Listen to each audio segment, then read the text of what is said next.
Hi friends, నేను మీ RV Prasad. మీరు చూస్తున్నారు R V Prasad tech channel. Friends, ఈ రోజు మన వీడియోలో YONO lite SBI mobile banking application మనం ఎలా యాక్టివేషన్ చేసుకోవాలి, ఎలా రిజిస్ట్రేషన్ చేసుకోవాలి అనే దాని గురించి అయితే ఈ వీడియోలో క్లియర్ గా ఎక్స్ప్లెయిన్ చేస్తాను. వీడియో అయితే ఎక్కడ కూడా స్కిప్ చేయకుండా ఎండ్ వరకు చూడండి. కంప్లీట్ ఇన్ఫర్మేషన్ అనేది దొరుకుతుంది అనమాట. అలాగే ఈ వీడియో మీకు యూస్ఫుల్ అండ్ హెల్ప్ఫుల్ అనిపిస్తే వీడియోని తప్పకుండా లైక్ చేయండి. అలాగే మన ఛానల్ సబ్స్క్రైబ్ చేసుకుని పక్కన బెల్ సింబల్ కూడా యాక్టివేషన్ చేసి పెట్టుకోండి. ఎందుకంటే ఎప్పుడైనా మన ఛానల్లో ఇలాంటి ఇన్ఫర్మేటివ్ వీడియోస్ అప్లోడ్ అయితే మీకు నోటిఫికేషన్ ఉంటే తెలుస్తుంది అనమాట. ఇప్పుడు మనం ఏమాత్రం లేట్ చేయకుండా టాపిక్ లోకి వెళ్ళిపోదాం. టాపిక్ లోకి వెళ్ళే ముందు ఒక చిన్న రిక్వెస్ట్, ప్రతి ఒక్కరు వీడియోను లైక్ చేయండి. లైక్ చేసిన తర్వాత పక్కన హైప్ అని వస్తుంది, హైప్ మీద క్లిక్ చేయండి. ఎందుకంటే చాలా మందికి ఈ వీడియో రీచ్ అయ్యే అవకాశం ఉంటుంది అనమాట. ఫస్ట్ వచ్చేసి మనం ఈ యొక్క ఎస్బీఐ యోనో లైట్ అప్లికేషన్ అనేది ఇన్స్టాల్ చేసుకోవాలన్నమాట. ఇన్స్టాల్ చేసుకోవాలంటే మీరు ప్లే స్టోర్ అనేది ఓపెన్ చేయండి. ప్లే స్టోర్ ఓపెన్ చేసిన తర్వాత ఇక్కడ సెర్చ్ బార్ లో క్లిక్ చేసి ఇక్కడ ఎస్బీఐ లైట్ అని చెప్పేసి మీరు సెర్చ్ చేయాలన్నమాట. సెర్చ్ చేసిన వెంటనే ఇక్కడ మనకు YONO lite SBI mobile banking అని చెప్పేసి కనిపిస్తుంది కదా, దీని మీద క్లిక్ చేసి ఇన్స్టాల్ అనేది చేయాలన్నమాట. అప్లికేషన్ ఇన్స్టాల్ అయిన తర్వాత ఓపెన్ అని చెప్పేసి వస్తుంది, ఓపెన్ మీద క్లిక్ చేయాలి. ఓపెన్ మీద క్లిక్ చేసిన తర్వాత ఇక్కడ ఓపెన్ అని చెప్పేసి వస్తుంది, ఓపెన్ మీద క్లిక్ చేయాలి. ఓపెన్ మీద క్లిక్ చేసిన తర్వాత ఇక్కడ కొన్ని పర్మిషన్స్ అనేది అడగడం అయితే జరుగుతుంది. పర్మిషన్స్ అనేది అలో చేయాలి. సింపుల్ గా అలో మీద క్లిక్ చేయాలి. ఇంకోసారి మేనేజ్ ఫోన్ కాల్స్ అలో మీద క్లిక్ చేయాలి. అలో మీద క్లిక్ చేసిన తర్వాత ఇక్కడ please select the mobile number registered with SBI, అంటే మీ యొక్క ఎస్బీఐ యోనో అకౌంట్ కు, అంటే మీ యొక్క ఎస్బీఐ అకౌంట్ కు లింక్ అయినటువంటి మొబైల్ నెంబర్ అనేది ఈ మొబైల్ లో ఇన్సర్ట్ చేసి ఉండాలి. అందులో ఎస్ఎంఎస్ బ్యాలెన్స్ కూడా ఉండాలన్నమాట. ఎందుకంటే మొబైల్ నెంబర్ కు ఒక ఎస్ఎంఎస్ వెళ్తుంది అనమాట. ఆ యొక్క ఎస్ఎంఎస్ వెళ్తేనే హ్యాండ్సెట్ అనేది వాలిడేషన్ అవుతుంది.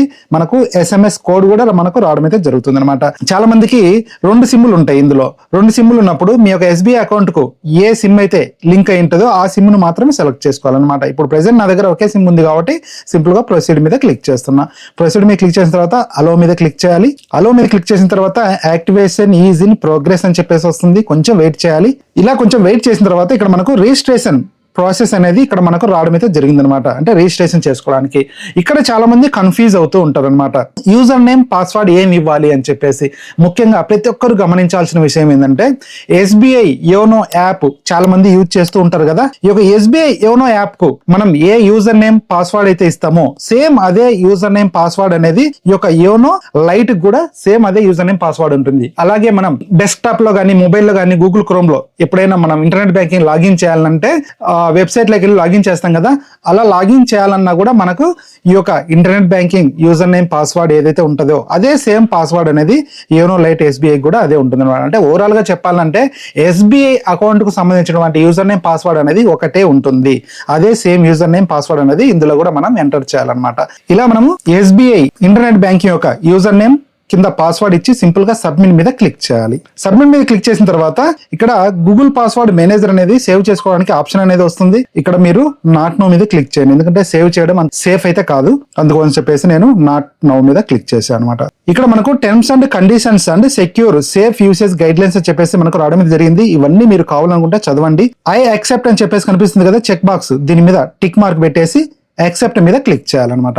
ఇక్కడ ఎంటర్ యాక్టివేషన్ కోడ్, అంటే ఎస్బీఐ అకౌంట్ కు ఏ మొబైల్ నెంబర్ అయితే లింక్ అయిందో ఆ యొక్క మొబైల్ నెంబర్ అనేది ఇందులో ఉంది కదా, ఈ యొక్క సిమ్ కు ఒక యాక్టివేషన్ కోడ్ అనేది రావడం అయితే జరుగుతుంది అనమాట. ఆ యొక్క యాక్టివేషన్ కోడ్ ఇక్కడ మనం ఎంటర్ చేయాలి. ఒకవేళ మీకు యాక్టివేషన్ కోడ్ రాలేదనుకోండి, ఆ సిమ్ లో ఎస్ఎంఎస్ బ్యాలెన్స్ లేనట్టు, లేదంటే ఆ సిమ్ అనేది యాక్టివేషన్ లో లేనట్టు, లేదంటే నెట్వర్క్ ఇష్యూ వల్ల కూడా ఒకవేళ ఆ యొక్క యాక్టివేషన్ కోడ్ రాకుంటే click here to recent activation code అని చెప్పేసి కనిపిస్తుంది కదా, దీని మీద క్లిక్ చేసి ఇంకోసారి రీసెంట్ చేయొచ్చు అనమాట. ఇప్పుడు నాకు ఆల్రెడీ ఈ యొక్క యాక్టివేషన్ కోడ్ వచ్చింది కాబట్టి ఇక్కడ నేను ఎంటర్ చేస్తున్నా.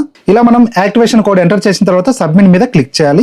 సబ్మిట్ మీద క్లిక్ చేసిన తర్వాత ఇక్కడ చూడండి యూజర్ యాక్టివేషన్ సక్సెస్ఫుల్ అని చెప్పేసి మనకు రావడం అయితే జరిగింది అనమాట. సింపుల్ గా మనం ఏం చేయాలంటే ఓకే మీద క్లిక్ చేయాలి. ఓకే మీద క్లిక్ చేసిన తర్వాత మీకు కావాలనుకుంటే ఫింగర్ ప్రింట్ లాగిన్ కూడా పెట్టుకోవచ్చు అనమాట. అది పెట్టుకోవాలంటే మీరు తర్వాత కూడా పెట్టవచ్చు. సింపుల్ గా నో మీద క్లిక్ చేస్తున్నా. నో మీద క్లిక్ చేసిన తర్వాత ఇప్పుడు మనం ఏం చేయాలంటే ఇందాక మనం ఏదైతే యూజర్ నేమ్ పాస్వర్డ్ ఇచ్చామో సేమ్ అదే యూజర్ నేమ్ పాస్వర్డ్ అనేది ఇప్పుడు మనం ఎంటర్ చేయాలన్నమాట. ఎందుకంటే ఇప్పుడు మనం ప్రాపర్ గా యాక్టివేషన్ అయితే చేసుకున్నాం, కానీ యాక్టివేషన్ చేసుకున్న తర్వాత ఇప్పుడు మనం ఒకసారి లాగిన్ అయితే అవ్వాలన్నమాట. లాగిన్ అవ్వాలంటే సింపుల్ గా సేమ్ అదే యూజర్ నేమ్ పాస్వర్డ్ అనేది ఇప్పుడు ఇక్కడ మనం ఇవ్వాలన్నమాట. సేమ్ యూజర్ నేమ్ పాస్వర్డ్ అనేది ఇక్కడ నేను ఎంటర్ చేస్తున్నా.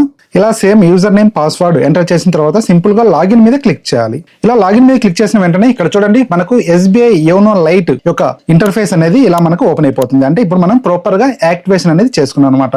ఒకవేళ మీరు యోనో లైట్ ఎస్బీఐ యాక్టివేషన్ చేసేటప్పుడు పాస్వర్డ్ ఎక్స్పైర్డ్ అని వస్తే మాత్రం పాస్వర్డ్ అనేది చేంజ్ చేయాలన్నమాట. ఎందుకంటే పాస్వర్డ్ ఎవ్రీ 6 months కు పాస్వర్డ్ అనేది ఎక్స్పైర్డ్ అయిపోతుంది. ఆ పాస్వర్డ్ పాస్వర్డ్ అనేది మీరు రీసెట్ చేయాలంటే పాస్వర్డ్ అనేది చేంజ్ చేయాలన్నమాట. ఒకవేళ మీకు పాస్వర్డ్ అనేది చేంజ్ చేయడం తెలియకుంటే కనుక నేను ఆల్రెడీ మన ఛానల్లో చాలా వీడియోస్ చేశాను. అంటే పాస్వర్డ్ ఎక్స్పైర్డ్ అంటే ఆ పాస్వర్డ్ అనేది మనం ఎలా చేంజ్ చేయాలి, కొత్త పాస్వర్డ్ ఎలా క్రియేట్ చేసుకోవాలి, తర్వాత ప్రొఫైల్ పాస్వర్డ్ మర్చిపోయింటే ఆ పాస్వర్డ్ కూడా ప్రొఫైల్ పాస్వర్డ్ కూడా మనం ఎలా రీసెట్ చేసుకోవాలి, ఎలా కొత్త పాస్వర్డ్ ఎంటర్ చేయాలి అనేది నేను వీడియోస్ చేశాను. ఆ వీడియోస్ లింక్ అన్ని కూడా నేను కింద డిస్క్రిప్షన్ లో ఇస్తాను. ఆ వీడియోస్ చూడండి. మీరే ఓన్ గా ఈ యొక్క పాస్వర్డ్ అనేది క్రియేట్ చేసుకోవచ్చు, కావాలనుకుంటే చేంజ్ కూడా చేసుకోవచ్చు అనమాట. అలాగే యోనో లైట్ SBI లో ఉన్నటువంటి ఫీచర్స్ గురించి ఇదే వీడియోలో ఎక్స్ప్లెయిన్ చేయాలంటే వీడియో లెంత్ అవుతుంది కాబట్టి నేను సపరేట్ గా ఒక వీడియో చేస్తాను. మీకు కావాలంటే నాకు కామెంట్ సెక్షన్ లో తెలియచేయండి. ఇందులో ఉన్నటువంటి ఫీచర్స్ గురించి అన్ని కూడా నేను క్లియర్ గా స్టెప్ బై స్టెప్ ఎక్స్ప్లెయిన్ చేస్తాను. ఫ్రెండ్స్, ఈ వీడియో ద్వారా మీకు YONO light SBI mobile banking అనేది ఎలా యాక్టివేషన్ చేసుకోవాలి అనేది అయితే క్లియర్ గా అర్థమైంది అనుకుంటా. వీడియో నచ్చినట్లయితే వీడియోని లైక్ చేయడం మాత్రం మర్చిపోకండి. అలాగే video me friends and family members కూడా షేర్ చేయండి. అలాగే మీరు ఫస్ట్ టైం మన ఛానల్ విజిట్ చేసినట్లయితే ఛానల్ తప్పకుండా సబ్స్క్రైబ్ చేసుకోండి. Thanks for watching. జై హింద్, జై భారత్.